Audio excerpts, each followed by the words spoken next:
Hello everyone, আসসালামু আলাইকুম। আজকে একটা মাছের রেসিপি শেয়ার করব।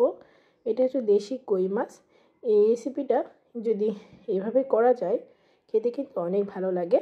তো আমি রান্না করেছিলাম, খেতে অনেক মজা হয়েছে।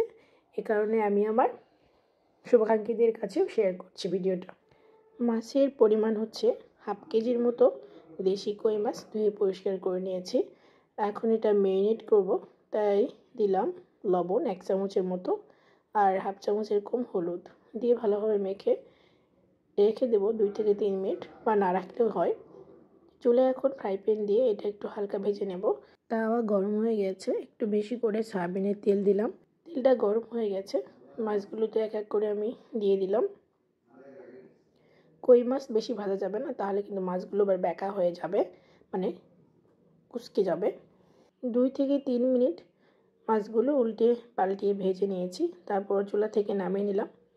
এখন চুলে আবার একটা কড়াই বসিয়ে দিয়েছি, দিয়ে দিলাম কই মাছের তেলগুলো ভেজে নিয়েছিলাম, সেই তেলগুলো দিয়েছি। দেওয়ার পরে হাফ কাপের মতো পেঁয়াজ দিয়েছি, দিলাম 1.5 চা চামচ রসুন বাটা, একটু ভেজে নিয়ে দিলাম পানি। তারপরে আমি গুঁড়ো মশলাগুলো দিয়ে দিলাম।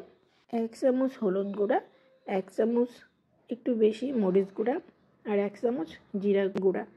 সব কিছু কয়েক মিনিট কষিয়ে নেওয়া শেষ করে দিয়েছি 1 কাপের মতো পানি। পরে পানি লাগলে আবার দিয়ে যাবে। এখন ভেজে রাখা কই মাছগুলো দিয়েছি, দিয়ে ঢাকনা দিয়ে ঢেকে রাখবো। ঢাকনা দিয়ে ঢেকে পানির বলক আসলে দিয়ে দিব এখানে পেঁয়াজের কলি কুচি কুচি করে কেটে নিয়েছি, আর দিলাম অল্প পরিমাণে পেঁয়াজ কুচি। ঢাকনা দিয়ে ঢেকে কয়েক মিনিট অপেক্ষা করব। তারপর ঢাকনা খুলে দিয়েছি 4-5টা কাঁচামরিচ ধনেপাতা দিয়ে, আর 2 থেকে 3 মিনিট জাল করে চুলা থেকে নামিয়ে নেব।